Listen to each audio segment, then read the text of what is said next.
친구들 안녕하세요. 오늘부터는 5단원 꺾은 선 그래프에 대해서 공부해 보도록 하겠습니다. 날씨가 추워져 웅크리고 있기 쉬운 겨울이에요. 추운 겨울에도 즐겁게 운동할 거리가 많아요. 여러 가지 겨울철 운동을 알아볼까요? 여러분이 잘 알고 있는 겨울철 운동에는 어떤 것이 있나요?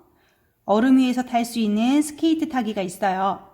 스케이팅에는 음악에 맞춰 표현하는 피겨 스케이팅과 빠른 기록을 재는 스피드 스케이팅, 쇼트트랙 등이 있어요. 야외에서 하는 동계 운동 경기는 기후의 영향을 많이 받아요. 날씨가 따뜻하면 눈이나 얼음이 녹아서 경기를 못하게 되기 때문이죠. 그림을 보면서 이번 단원에서는 무엇을 공부하게 될지 같이 생각해 볼게요. 그림은 어떤 장면인가요? 스키 점프를 하고 있죠? 평창 동계올림픽 마스코트였던 소호랑과 반다비도 같이 응원을 하고 있어요. 봅슬레이의 장면도 나와 있네요. 봅슬레이는 속도가 굉장히 빠른 경기죠. 빠른 기록을 재는 스케이팅의 장면도 나와 있어요.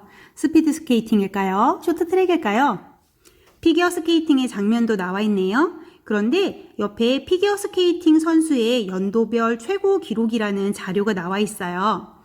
우리 4학년 1학기 때까지 다양한 자료를 정리하는 방법들에 대해서 배웠었는데요.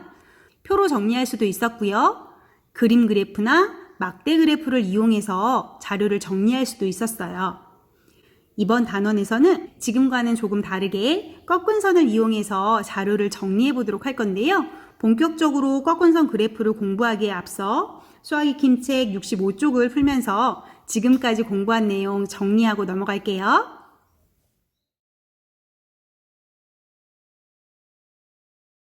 수학 익힘 책 65쪽입니다. 슬기네 학교 4학년 학생들이 가고 싶은 현장 체험학습 장소를 조사한 것입니다. 물음에 답하세요. 첫 번째로 조사한 결과를 표로 나타내어 보도록 하겠습니다. 가고 싶은 현장 체험학습 장소가 점으로 나타나 있는데요. 한번 세어보도록 할게요. 하나씩 세는 방법도 있지만 선생님은 5개씩 묶어서 세어보도록 할게요.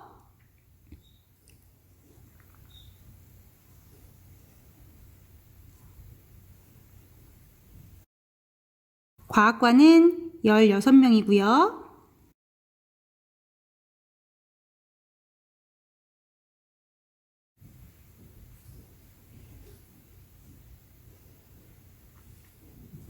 방송국은 20명이네요.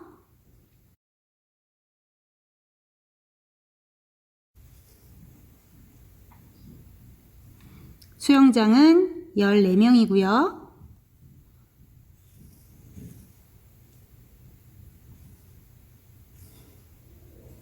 박물관은 12명이에요.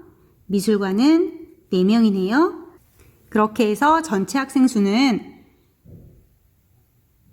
36, 50, 62, 66명이 되겠네요. 1번에서 표로 정리한 내용을 막대 그래프로 나타내 보도록 하겠습니다. 막대 그래프를 그릴 때에는 가로와 세로를 결정하고요. 막대 눈금 한 칸의 크기를 결정한 후에 그리게 되죠. 이미 장소는 가로로, 학생 수는 세로로 되어 있고요. 눈금 한 칸은 한 명으로 결정되어 있으니까 이것에 맞추어서 그려보도록 할게요.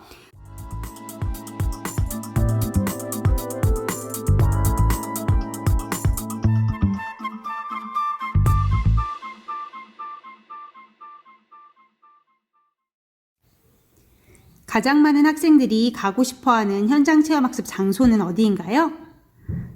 막대가 가장 높이 올라간 방송국이 되겠죠. 이렇게 막대 그래프로 나타내면 좋은 점은 무엇인가요? 막대의 높이에 따라서 자료의 양이 한눈에 보이기 때문에 서로 비교하기 편리한 점이 있죠.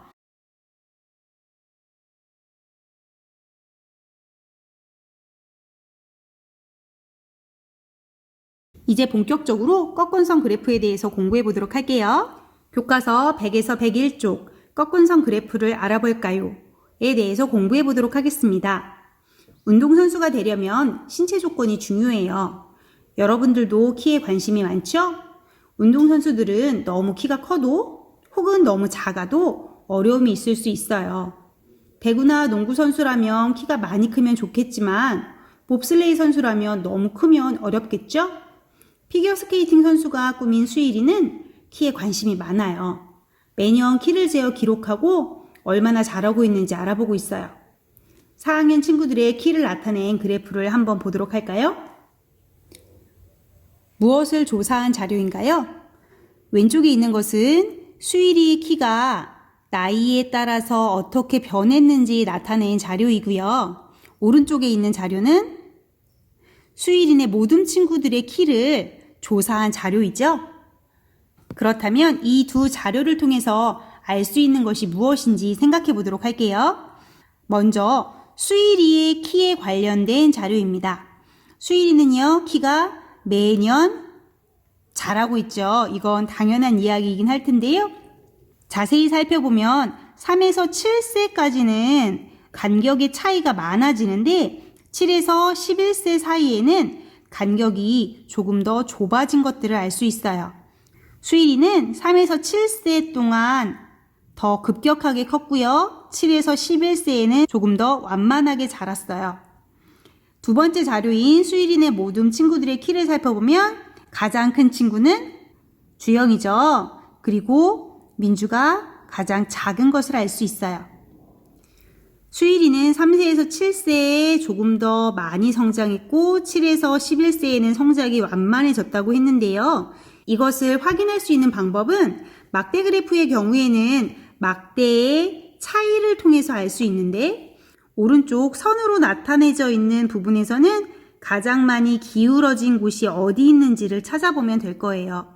그래서 3에서 5세 때에는 기울기가 급했고요. 7에서 11세에는 기울기가 완만해졌기 때문에 3에서 7세 때 성장이 빨랐구나라는 것들을 확인하게 되죠.